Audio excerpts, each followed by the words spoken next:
28 जुलाई 2019। China के Beijing aerospace control centre में वहां के कर्मचारी मून के डार्क साइड पर टहल रहे U-2 रोवर से मिली कुछ तस्वीरों को देख रहे थे कि तभी उन्हें एक तस्वीर में एक टिमटिमाती हुई जेल लाइक चीज नजर आई। पर आखिर क्या थी वो रहस्यमय चीज?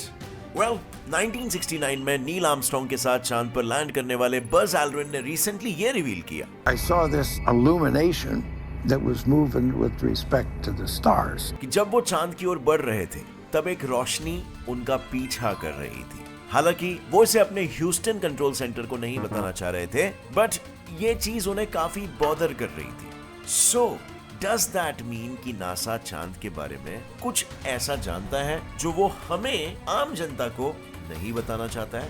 पर जिसे हम डार्क साइड कहते हैं उसे भी तो धूप मिलती है ना, जब वो अपने ऑर्बिट के दौरान पृथ्वी और सूरज के बीच में आता है। सो क्या इसी दौरान चांद के डार्क साइड पर रहने वाले जीव सूरज की ऊर्जा को समेट लेते हैं till the next orbit? Well friends, hello and welcome to the video. मैं हूं Gaurav and let's uncover all these mysteries together in our today's video titled the dark side of the moon. So, without any further ado, let's just jump right into the time when Buzz created a buzz. साल 1969, NASA का Apollo 11 mission. हम सबको पता है उस mission के दौरान Neil Armstrong ने कहा था it's a big leap for mankind. But हम में से कितने लोग जानते हैं कि नील आर्मस्ट्रांग के साथ उसी स्पेसक्राफ्ट में मौजूद बज एल्ड्रिन ने क्या कहा था? जब अपोलो 11 स्पेसक्राफ्ट चांद के नजदीक पहुंच रहा था, उस वक्त बज एल्ड्रिन ने खिड़की के बाहर एक रोशनी देखी थी जो उनके स्पेसक्राफ्ट का पीछा कर रही थी। अब उस वक्त तो बज ने ये बात कंट्रोल सेंटर को ना बताने में समझदारी समझी, क्योंकि उन्हें में भी डर था कि उनकी बात नहीं मानी जाएगी और उन्हें पागल करार कर दिया जाएगा। लेकिन मिशन के खत्म होने के बाद ही was one of the few astronauts जो खुलेआम ये कहते पाए जाते that whatever he saw that day could have been a UFO। And you know what makes this claim more promising? Well, NASA ने रिसेंटली अपने आर्काइव्स में अपोलो एस्ट्रोनॉट्स द्वारा खींचे कुछ एक्सक्लूसिव तस्वीरें जारी की थी, जिनमें से चांद की सतह के कुछ फोटोज में कुछ मैन मेड स्ट्रक्चर्स भी नजर आते हैं, like a satellite dish, a nuclear reactor like structure, some kind of military base like structure and many more. पर क्या ये आंखों का धोखा नहीं हो सकता? जैसे हमें बादलों के शेप्स में चीजें नजर आती है, जिसे पेराइडोलिया कहते हैं, क्योंकि देखो उस वक्त की टेक्नोलॉजी इतनी पिछड़ी हुआ करती थी कि ना उस वक्त के कैमरास इतने एफिशिएंट थे और ना ही उस वक्त के कंप्यूटर्स। मिसाल के तौर पर अपोलो 11 के गाइडेंस कंप्यूटर्स ही महज 4 KB के रैम और 32 KB के हार्ड डिस्क पर चला करते थे। सो अगर इतनी प्रिमिटिव टेक्नोलॉजी के भरोसे अगर किसी को चांद तक जाना पड़े तो I think it is pretty natural कि ऐसी सिचुएशन इतना ज्यादा स्ट्रेस क्रिएट करेगी कि इंसान हेलुसिनेट करने लग जाए। पर इस स्ट्रेस को कैसे कम किया जा सकता है? सिंपल, टेक्नोलॉजी को विकसित करके। और यही वजह है कि कोडर्स आज इतने डिमांड में चल रहे हैं, क्योंकि वर्चुअल रियलिटी से लेकर टेलीकम्युनिकेशन तक, ईथरनेट से लेकर इंटरनेट तक और पेपर डॉक्यूमेंट से लेकर ऑनलाइन डेटाबेसेस तक सारी कंपनीज डिजिटलाइज हो रही है, all thanks to the coders in this world, जो इतने एफिशिएंट सॉफ्टवेयर्स बनाते हैं दैट हार्डवेयर के पास कि सारे माइटी ऑपरेशंस एकदम आसानी से कंडक्ट किया जा सके। और फ्यूचर में तो आर्टिफिशियल और इंटेलिजेंस और मशीन लर्निंग की ही दुनिया होने वाली है। सो अगर आप भी इस हाईली टैलेंटेड और डिमांड में चल रही कोडिंग कम्युनिटी का हिस्सा बनना चाहते हो, ज्वाइन करो मसाई स्कूल का वेब डेवलपमेंट कोर्स, जिनमें आप बिना कोई अपफ्रंट फी दिए कोडिंग सीख सकते हो और फ्यूचर के लिए तैयार हो सकते हो अभी से ही। बस करना यह है कि पहले कोर्स ज्वाइन करो, अपने स्किल्स को बिल्ड करो और फिर जब महज 30 हफ्तों में आप एक सक्सेसफुल सॉफ्टवेयर डेवलपर बन गए, तब जाकर फीस पे करना, वो भी जब आपको एक 5 लाख पर एनम से ऊपर की जॉब मिल जाएगी, सिर्फ तभी। Isn't that great? पहले स्किल हाथ में, फिर जॉब हाथ में, फिर आप पैसे चुकाओ। और इससे भी ग्रेट बात तो यह है कि इनके students Paytm, ShareChat, Dream11, Meesho जैसी बड़ी बड़ी कंपनीज को ज्वाइन करते हैं और यहाँ से 500 प्लस से ज्यादा बच्चे ऑलरेडी ग्रेजुएट हो चुके हैं, जिनमें से लास्ट 8 बैचेस में तो 100% जॉब प्लेसमेंट हुआ है। And starting with an average salary of around 7.5 lakhs per annum to as high as 36 lakhs per annum।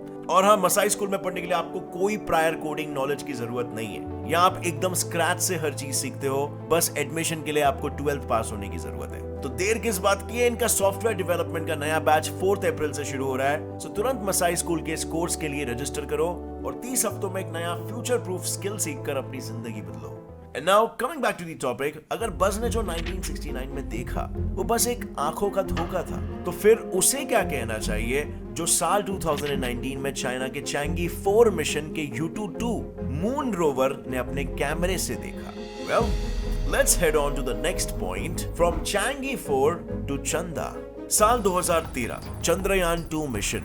India दुनिया का वो पहला देश बनने वाला था जो चांद के साउथ पोल पर लैंड करता, बट अनफॉर्चुनेटली रशिया इस मिशन के लिए जो लैंडर डिजाइन करने वाला था उसके फ्रीक्वेंट डिलेस के चलते लॉन्च डेट 2013 से 2019 तक खींचता चला गया और उसके बाद भी लैंडर चांद से जा टकराया, leading to failure of the mission. अब देखा जाए तो बहुतों को ये बस एक छोटा सा सेटबैक लगा, लेकिन इन्हीं डिलेस की वजह से दिसंबर 2018 में चाइना ने अपना चैंगी 4 स्पेसक्राफ्ट हमसे पहले लॉन्च कर लिया, with almost the same mission exploring the dark side of the moon and also the same landing site, the South Pole Atkin SPA basin of the moon. Now let me just make it clear, इस सब से मेरा ये मतलब नहीं है कि हमारे खिलाफ कोई साजिश हुई थी। What I'm trying to say here is that अगर हमारा मिशन समय रहते सक्सेसफुल हो गया होता तो शायद जिस तरह चंद्रयान 1 ने चांद पर सबसे पहले पानी की खोज की थी, उसी तरह चंद्रयान 2 चांद पर सबसे पहले एक जेल लाइक चीज खोजता।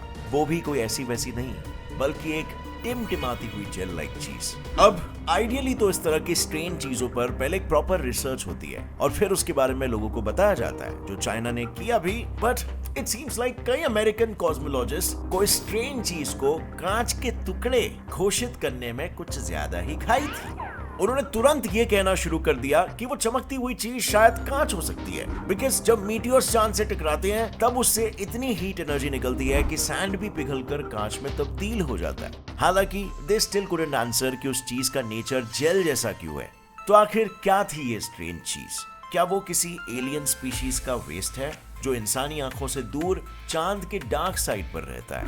और अपोलो मिशन से मिले इमेजेस तो किसी एडवांस सिविलाइजेशन की ओर इशारा कर भी रहे हैं। So why does such intelligent species drop their waste in open?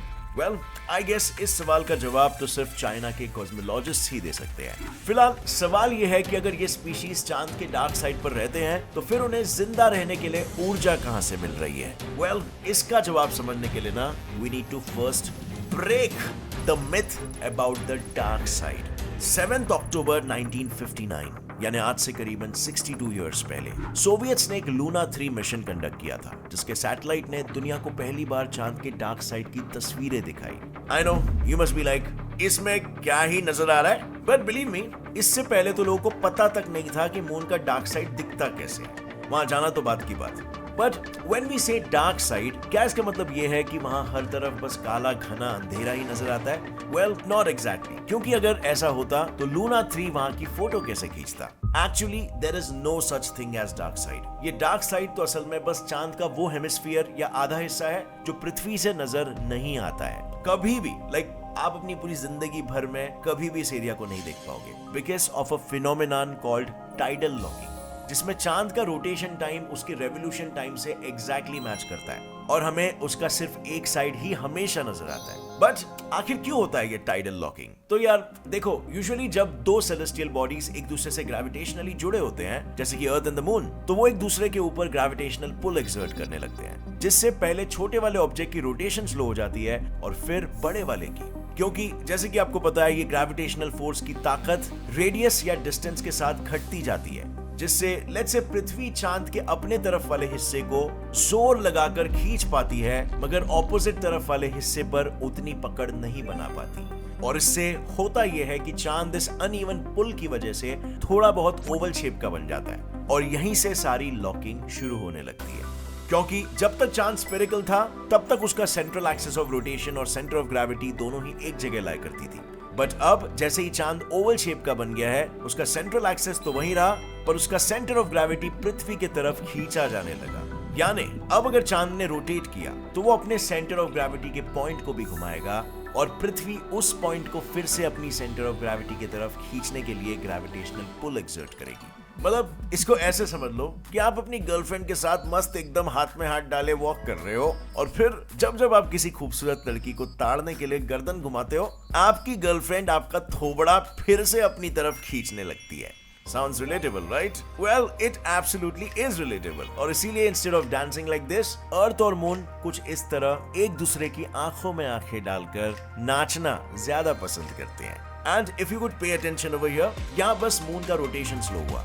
उसका रेवोल्यूशन एकदम नॉर्मल है, which means पृथ्वी के इर्द गिर्द चक्कर लगाते वक्त एक ऐसा वक्त भी आएगा जब चांद पृथ्वी और सूरज के बीच आ जाएगा और उसके ऑपोजिट या उसके बैक साइड पर भी सूरज की रोशनी पड़ेगी, जिसे हम डार्क साइड कहते हैं. सो टेक्निकली डार्क साइड का मतलब ये नहीं है कि चांद का आधा हिस्सा जो हमेशा अंधेरे में रहता है. फर्क बस इतना है कि पृथ्वी से देखने पर हम आज तक चांद का सिर्फ एक ही साइड देख पाए हैं. So the other side to us is dark. But इसका ये मतलब नहीं है कि उसको सनलाइट नहीं मिलती. I know that's irritating, right? इस डार्क साइड के डार्क वर्ड को लेकर लोगों ने इतनी कॉन्स्पिरेसी थियरीज बुनी है. अब ये पता चल रहा है कि it's not exactly dark. No wonder इन सारी कॉन्स्पिरेसी थियरीज से अलग हटकर जेन्युइन साइंटिस्ट ने इसे सिंपली फार साइड कहकर पुकारा है. बट डज दैट मीन कि क्या इस डार्क साइड या फार साइड पर कुछ भी खास नहीं है? Well, Actually, it does have something special. असल में according to some theorists, जब थिया पृथ्वी से टकराया था तब उससे टूटकर एक नहीं बल्कि दो चांद बने थे, जिसमें से एक बड़ा था और एक छोटा, revolving in the same orbit. फिर over a period of time, eventually इस छोटे चांद ने तेज भागकर बड़े चांद को पीछे से आकर पकड़ लिया और उसके साथ मर्ज हो गया, leading to one single bigger moon. लेकिन इस मर्जिंग में एक प्रॉब्लम थी, क्योंकि दोनों मून्स एक ही डायरेक्शन में मूव हो रहे थे. When they merged with each other, ये काफी पीसफुल मर्जिंग इवेंट था और इसमें छोटे मून ने अपने टुकड़ों से बड़े मून के फार साइड को कवर कर लिया, giving the far side a thick crust. अब क्योंकि ये सेम चीज बड़े मून के नियर साइड पर नहीं हुई थी, इसीलिए उसका क्रस्ट पतला ही रह गया और जितने भी एस्ट्रॉइड्स या मीटियोर्स इस साइड पर गिरे वो सीधा उसके गर्म पिघले मैंटल तक पहुंच गए, leaving behind a comparatively plain surface and orange lava stains on the near side of the moon. और यही अगर आप चांद के फार साइड या डार्क साइड के इमेजेस को देखो तो वहां पर ना किसी तरह के लावा के ऑरेंज दाग और ना ही एक सीधी सपाट जमीन दिखेगी. हर जगह बस क्रेटर्स ही क्रेटर्स नजर आएंगे ऑफ वेरिंग डेप्थ्स.